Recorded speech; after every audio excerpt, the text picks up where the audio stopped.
Welcome to the Bits and Pieces. In today's episode, we'll be looking at some highlights from our previous episodes where we've covered most of the issues surrounding our nation. From the MCSK and their copyright issues, down to the entrepreneurship struggle, and all the way down to technology taking over businesses. I'm your host Getei Moneki, and to start us off, we'll head down into our entertainment segment and look at the MCSK issues and their copyright struggles. Hello everyone, and welcome to the Bits and Pieces. I'm Ryan Felix Asin. In today's episode, we'll be looking at the increase in the music industry, how it has advanced, but we also find out how musicians are struggling economically and financially. Talk of underpaid musicians among upcoming and established artists has been on the rise, with the Music Copyright Society of Kenya at the legal forefront of this problem. Musicians have been battling the MCSK for sums of up to 6.2 million shillings. As more cases of missing royalties continue to unfold, and while the fighting goes on, Kenyan musicians still have to struggle to make a living off their art. Most look to gigs rather than relying on royalties, which according to MCSK director should be collected from multiple outlets that should allow for artists to make a living off their music. Despite what should then be a massive collection does not get to the artists. Some say that the audience outreach is difficult, while others say quality of music in Kenya is at an all-time low. Kenyan musicians do not seem to be producing good quality stuff, so I don't feel for them at all. These artists, they need to be good in what they're doing other than complaining all the time. And those were the opinions from some of the people we interviewed. Now join us as we get some opinions from our expert. We invited some professionals who have had experience in the industry to share their opinions on the situation.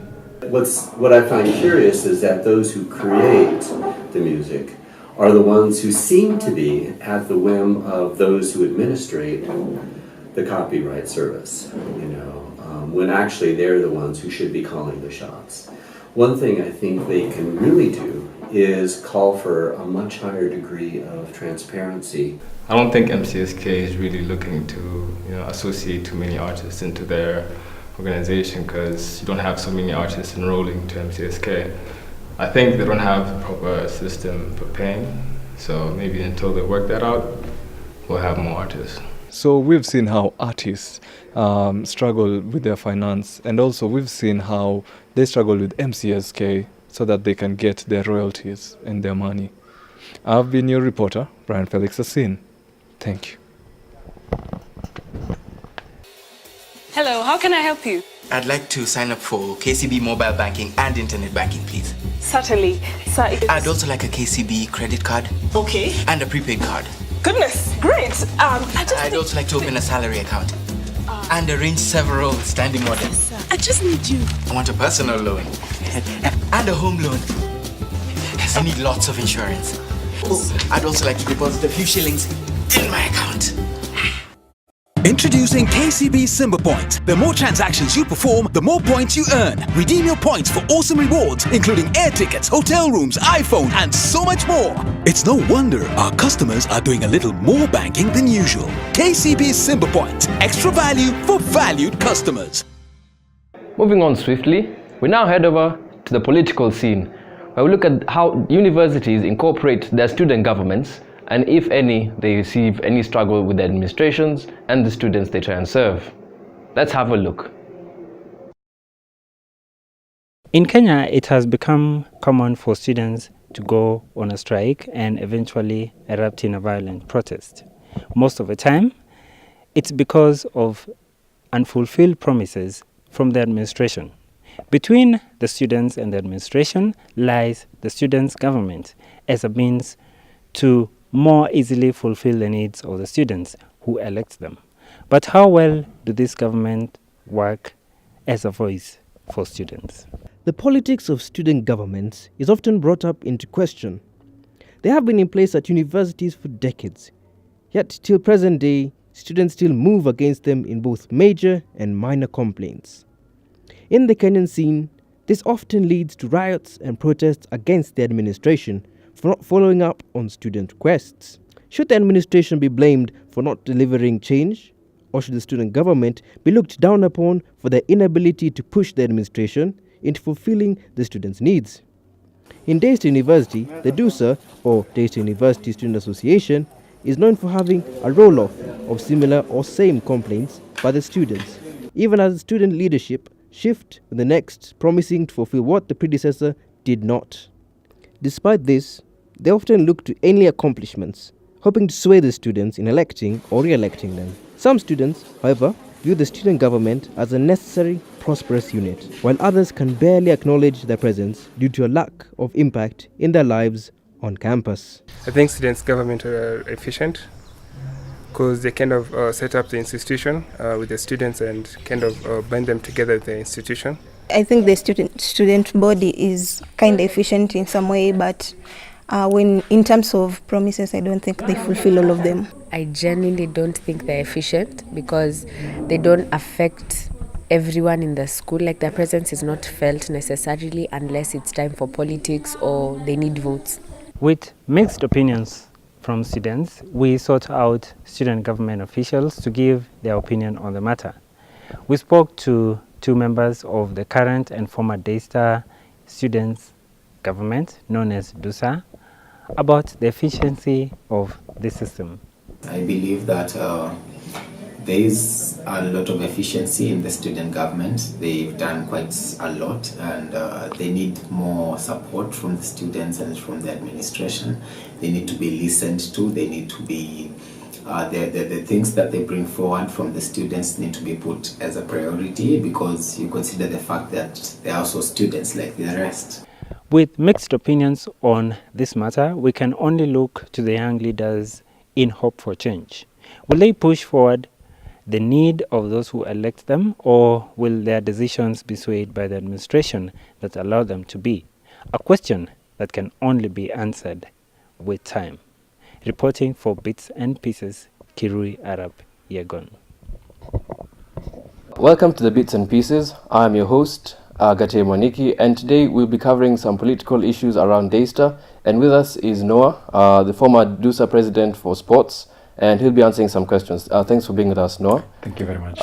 So you were in the previous government for sports, I believe. Yeah. And I want to just ask you some questions. So what were the goals you set out during your campaigns for this office position? Okay, just a correction, not the former government for sports, but the entire government, because I think we've been working together as a unit. The goals is set, the ones I wish to accomplish, and I hope of course I accomplished most of them. One was creating unity among the sports people, among the Falcons. One of the issues that was affecting us before was disunity. There was a lot of disunity among the teams, because we have like a total of 15 teams. So in my time in office, I've managed to bring all the teams together, have them do some activities together, so it's a plus. Another thing was a swim team. I promised guys that I was going to do something about swimming. I talked of forming a partnership with the All Day Inn, but we had to start from somewhere. What I did is we formed a swim team. So swim team had sessions there at All Day Inn. They used to swim there every week. They used to practice, and interestingly, they also participated in KUSA, and of course achieved so much. Another thing was equipments. We got so many equipments. I think by the time I was leaving the office, each team had sufficient equipments. Talk of balls, rackets, everything. Yeah. Another thing I promised and accomplished was in terms of recreation. There's so many guys in Daystar who love soccer. So a new TV was installed in the TV room. And nowadays, if you go there, people are comfortable watching matches because it's easier to watch. If there are two games, like colliding at the same time or clashing, you see guys watching. They are comfortable doing it. Another thing would be, if I remember, we formed a new team, a ladies soccer team. It was awarded the most promising outdoor team of the year in the just concluded FOCA Award. So I believe my successor will do much better in ensuring that the team goes on well. Yeah. All right. So can you tell us, are there any of the promises that you made that you're not able to, for whichever reason, to fulfill to the students? Is there anything that you wanted to try out but it just didn't work out, and for what reason did it not work out? I can't think of any of my manifestos that failed, but I can say this: what I'd promised earlier, I'd said we need a better gym, a quality gym, a standard gym. That didn't happen, but I'm happy that when I left office, the gym was in a better place than how I found it. Now the Can you thing tell is, us why there was not a better gym? the reason why the gym, it's not like there's not a better gym. It's better than I found it. The reason why it didn't it wasn't constructed to the standard I wanted is because the process is on. What I did, my work was just to push. I went to the administration, I did that, and the process already began. How do you call it? This process, I keep on forgetting its name. Procurement. A contractor was got. The thing was signed. Senate approved the deal. So I think every time I go there to the USM office, he used to tell me that the process will take off soon. So that was beyond my ability. So it was more of a constant delays by the administration, just keep on pushing the time. They just kept pushing it rather than making it happen instantly.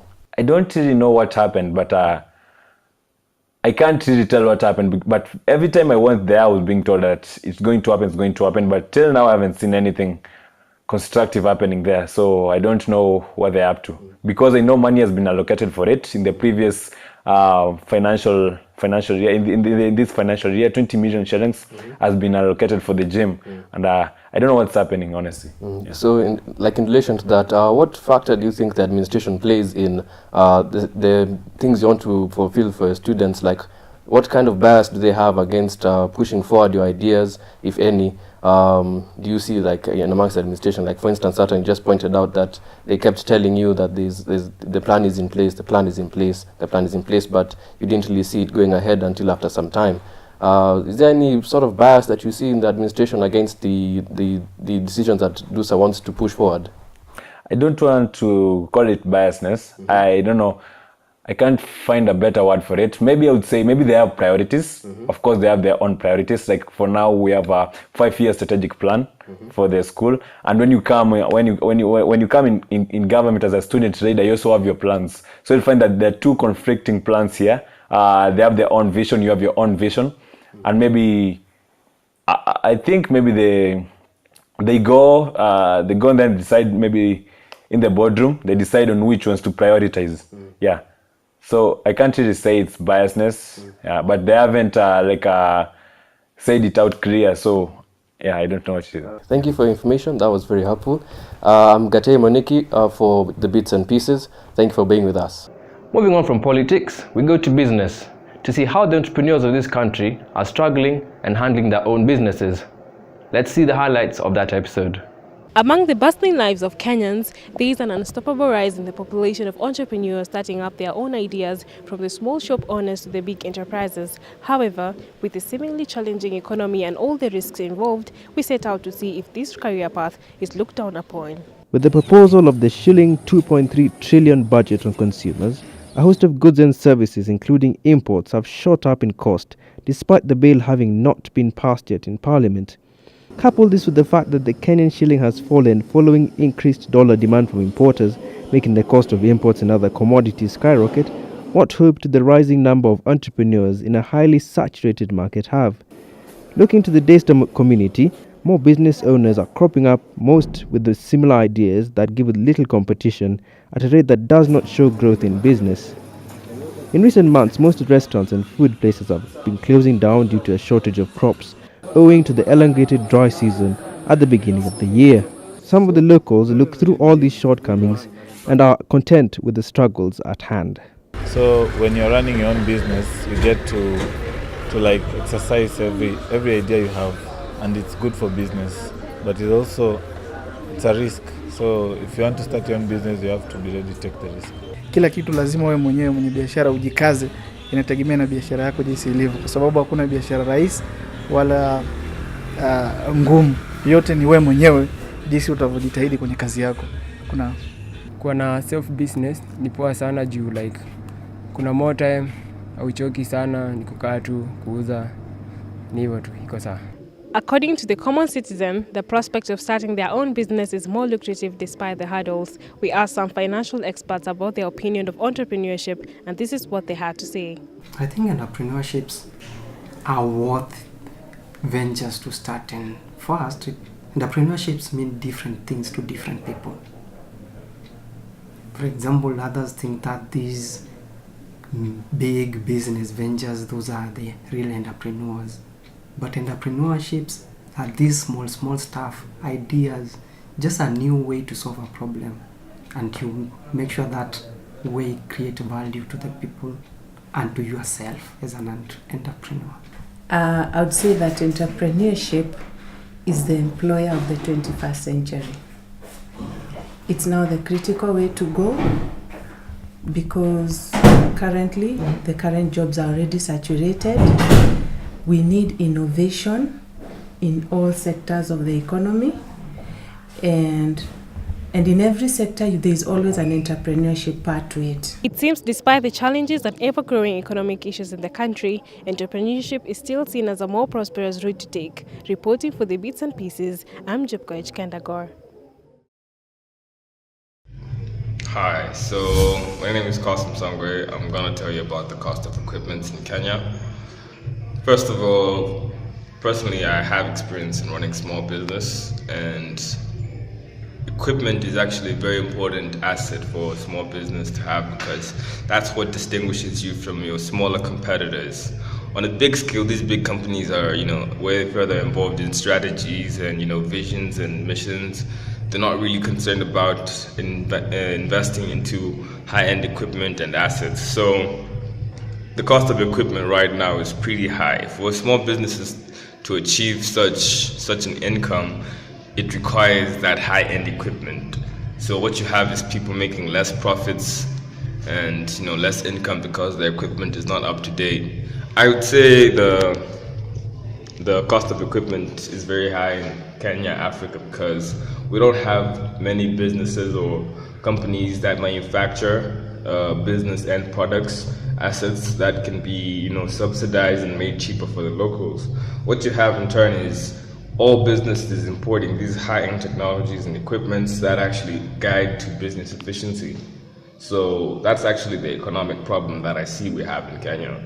All these, even a simple asset like a motorbike, at $1,000, that's an import. How much would it cost if it was made here? That type of reasoning gets me thinking we need producers of such equipments in Kenya so that the cost of the equipment can reduce.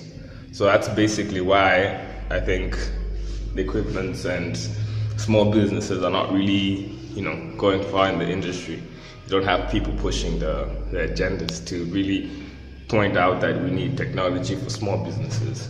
So yeah, thank you.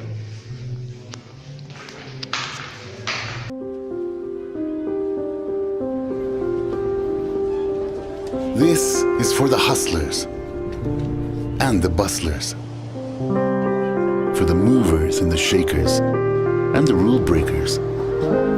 This is for the Imagineers and future careers, for the happy and the sad, the peaceful and the mad, the best friend you ever had.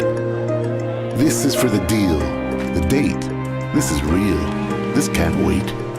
This is for the where, the how, the here and now, for here and there and everywhere. This is for night and day, for work and play, for seeking the truth, for finding the way. This is for sharing and caring, living and loving, buying and selling, discovering. This is for coming together, whatever the weather. This is for hopes and dreams and tweets and memes. This is for making it, for taking it on. This is for her and him, for us and them. This is for Kenya, for what we can do. This is for you. And now on to our technological segment, where we looked at the impacts of technology such as apps and social media and how they are taking over all jobs. Let's have a look at what people had to say about that. In the modern world today of binary code of zeros and ones that is running our lives today, as it controls us through digitalization and the internet, it has shaped the new world into a different being, and it's not slowing down. In this new world, there's a saying in almost all markets: innovate or die. This slogan has come as a result of the increased incorporation of technology in virtually every sector, taking over hundreds of jobs. This is currently being seen in the print industry, where technological shifts have caused investors less confidence in printing equipment and print as a whole. SD reports that social media news is taking over traditional media, with Facebook and Twitter being majority of Kenyans' first stop for information, both politics and the news alike. While some view this from a negative standpoint, do the consumers of this new technology feel the same? On the fact of news, whereby so many printing companies have been cut short because people just go on to be news anchors. People don't read newspapers anymore. People don't know. They just depend on the TV. For people who know who would utilize the internet, it is enhancing people to get better jobs. If there is consequence of people to lose jobs and for us to grow technologically, I think that's a path where we can go. As we've heard from the people, that technology is helping the world to grow today. What do the experts have to say? In my opinion, I would say technology is a good thing, because technology caters for all the problems that we have, let's say in like business, science, and everything that we have. Technology will cater for those solutions. I, as an MIS major, one of our goals is to cater for business solutions to IT. We provide business solutions, IT solutions to business problems. That's what we do, like MIS majors. But then the problem with technology is that when we start using technology so much, we're going to replace the current workforce. That's the manpower, the labor, and everything that we have. That's the major problem with technology, because there are case studies in Japan, in China, where they used business automation systems like robots and all that, and then 2 robots were able to replace 50 workers, 50 employees. And that's the biggest challenge right now when it comes to IT and economy and technology right now. What are we going to do with the people that we're going to lay off when we employ technology, when we start using technology? What are those people who we've taken out of their jobs going to do now? With the promise of efficiency and timeliness, technology looks hard upon those who sustain more practical skills. Reporting for Bits and Pieces, I'm your reporter, Ruth Warohio. Welcome to the Bits and Pieces. I am your host, Gate Moniki, and today we have with us Nathan, who is a programmer, and he develops different softwares for different practical uses. So Nathan, you've developed different softwares that are still in-house and they haven't been developed yet, but you're basically making softwares that would help people carry out different tasks more easily and more efficiently, like voting or maybe registration and such. So you're developing apps that make things much easier, right? Yes. So do you think this practice of yours for programming, does it create more jobs, or does it give corporates a chance to consider more layoffs? Like, for instance, the apps for registration, the people who are right now doing registration as a job in different sectors, and then your apps might come in and replace them as employees. So what's your take on that? My take will be it's a two-edged sword. We majorly, if it's the election app will see a lot of people be out of jobs, like a whole lot number of people. Mm-hmm. But then again, the app is not autonomous, and we cannot have systems that are totally autonomous. So you'll find that there's a specific section of the industry that will have jobs, because we need a little bit of programmers and maintainers of the whole system to actually be there and monitor it. So it's two-sided, and we're having jobs created. The percentage would be small, but and a large percentage of people will be actually laid off. Mm. Yeah. And in regarding to these people who now are not being laid, these guys who are now getting more jobs, yeah. People like yourself, like programmers, people who manage this software and the apps, how secure is it as a job as a programmer? Like, do you feel like maybe in the next 20 years there won't be a need for programmers, or in the next 30? Like, how secure is it as a programmer, do you feel like? Because back in the day, people thought these practical skills would keep them in jobs for long, but now here we are coming up with apps that are replacing them. How secure do you think this programming will keep you for years to come? Okay, on the corporate side, if you look at statistics from the US specifically, you find that there is a large shortage of jobs for programmers. Like, they're predicting that maybe in the next 20 or so years, the number of jobs that are required for programmers will have increased, and there will be less programmers. But then again, if you look at the current trends in technology, there's a new artificial intelligence that is in development that can actually code. So we're finding that, yes, on a practical side, jobs will be there. Like, there's job security for the next 20-40 years. But then with advancement of technology, this may be counteracted by the fact that we'll create smarter systems that can do the work that we are predicting people should and needed to do. So basically, humanity is going in a recurring state of constantly replacing itself with technology. Yes. Okay. So do you ever consider how programming, the expansion of programming can incorporate in business corporates, and how it like affects people who are non-tech savvy? Like, for instance,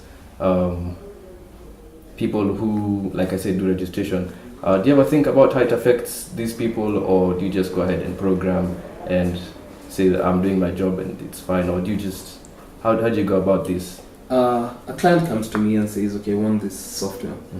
You have, at the end of it all, you'll have to write a documentation to assist in them knowing that this is how you're going to do the registration, this is how you're going to do how you're going to operate this software. And for the non-techies, you find that's depending with how an individual is open to learning a new skill, then it will be very fast for them to actually get to be able to a point of being able to use the software. But in a corporate world, we look at people who have to go through retraining, and you see companies rather have to employ other people rather than retrain them. So this aspect of now people learning new skills, how are they to go about that when there's already a whole lot of young people who already have these skills who are ready to be employed, and then these other folks, what are they supposed to do? Learning, as we are told, is a continuous process. And for the people who are in the job market right now and are still sticking to the idea that they are non-techies and don't want to change, it's going to harm them in the long run, because the people out there who don't have jobs completely, and they know that the world is getting digitized, and they go out and, you know what, let me get a digital skill to actually help me.